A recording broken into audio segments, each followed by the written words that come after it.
My name is Shannon B. Douglas. This is While We Were Asleep. I'm going to talk a little bit about some bigger picture issues of the encroachment, not of Europeans, not of white people, but the birth of modernity.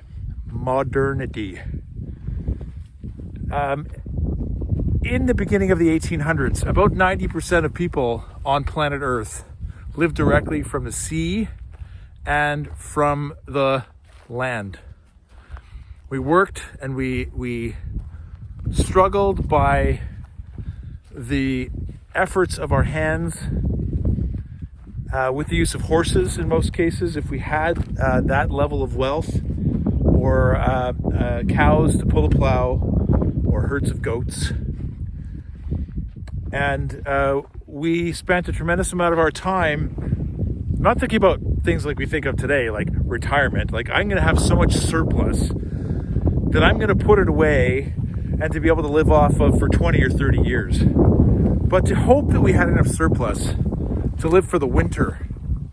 And we spent our springs, like my friend George Mann in Nisga'a territory, before the bears wake up from hibernation, harvesting oolakan from the Nass River and curing them and preserving them and reducing them to oolakan grease, which is highly prized and sought after. And then after that cycle, the sea lion harvest, to then render sea lion fat and smoke the meat, and then on to the next food production and harvest, so that we could eat on an ongoing basis and so that we could preserve energy for the future, for the long cold winters, especially in the northern climates. It wasn't until 1900 or so that we had about 40% of people living in urban settings, in cities. And now, whereas it used to be about 90% of people worked in food production and direct extraction of food resources from their environment, we only have about 1% of the population who are farmers, who produce food from the land. And my family farm, which is about an hour and a half from here, where my grandparents settled during the dirty 30s. They had several quarter sections, and over time, well, that's a half mile, that's a half mile by a half mile is a quarter section. And accumulated sections over time, my grandfather, my great uncle, and family accumulated land, and those old farms have all been amalgamated into giant corporate industrial farms. And the technology now, GPS and basically harvest drones, mean that we don't even need human beings for a lot of the work that gets done on farms anymore. They run by satellite and GPS. And we've had the explosion of technology. Now, for a bunch of reasons, I joke sometimes that every couple of years I take on learning a new skill for the apocalypse. And when I lived in Chelsea, in a town north of Ottawa, for a number of years, I grew a garden and taught myself about different food growing and what it took to grow a garden, to feed oneself and to feed a family. And I'm in the financial business. I'm in the money business, and I calculated out the number of hours I spent on my garden, and then figured out that my tomatoes were worth about $40 a pound if I was to actually get paid hourly my work rate for working in the garden. And my friend George Mann still is one of those people who extracts resources from the environment to feed themselves and their family, and it takes a tremendous amount of energy. Now, we have a process, the IMF and the World Bank, I say we, humanity, in developing countries. We used to call them third world. We now call them developing nations, to go in and to move people off of this high intensity, low yield activity, to bring them into the global economy. We do that by bankrupting them. That's a harsh word, but certainly from a political point of view, that's what happens. Food cheap food, international cheap food, comes into a place, for example, like Costa Rica, as it did decades ago, and bankrupts all the local farmers because their methods and their technology and their capacity, just like my grandfather on the farm here in Saskatchewan, is outmoded and outdated and inefficient. And so as technology has advanced, as human society has advanced, we have taken steps and stages and leaps. Quite frankly, we've created healthcare. Our expected life now is, for a working class person in the 1800s in Europe, 42 years old, working class man. Now we can game the statistics a little bit, and you might argue with me a bit on that. That's okay. But at the very least, by the nuanced comparables, men live 15, 20 years longer today than they did a century and a half ago. We have made incredible strides as humanity. That's modernity. And modernity affected everybody all around the world.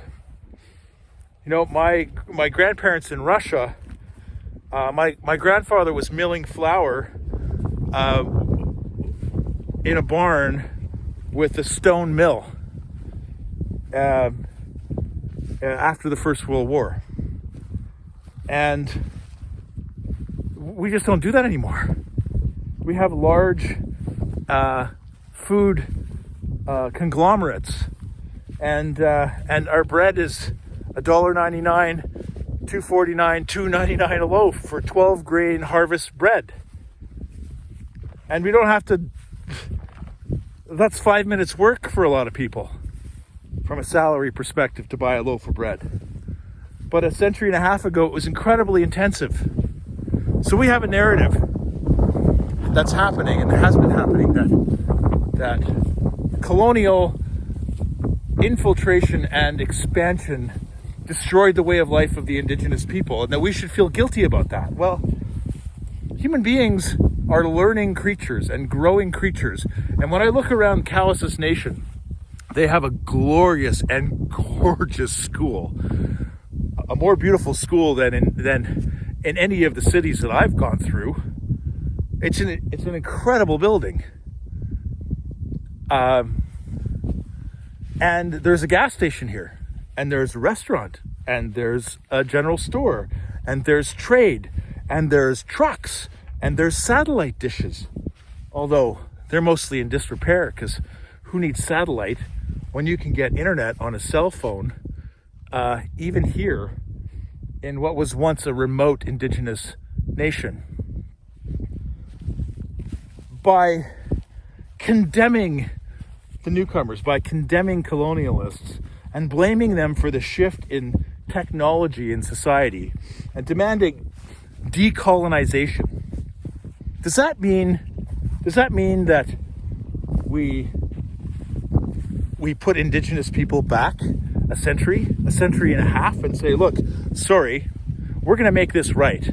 So we're just going to take your shit away and we're going to leave you on your own with no technology, and to hopefully extract enough resources from this valley, from these lakes and rivers, so that you can survive. By the way, no healthcare either. That's what decolonization is. Colonization is a slur word for modernity and technology and human growth and expansion. We live at the pinnacle of human flourishing. In human history on this planet, we are at the pinnacle of human flourishing. And we have problems. There are issues that we have and we have to confront and we have to face. But when I've been traveling around Canada over the last month, I look at what's happening on the streets of cities like Vancouver, Calgary, Victoria, Prince George, Terrace, Kelowna, Regina.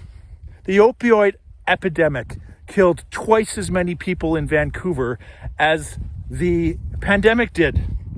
And younger people, people half the age of the ones who died of COVID.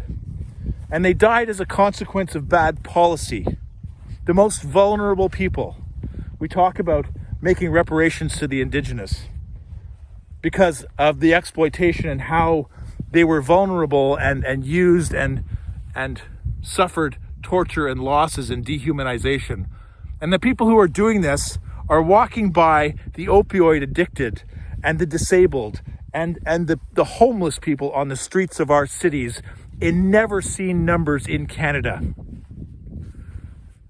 My name is Shannon B. Douglas. This is While We Were Asleep.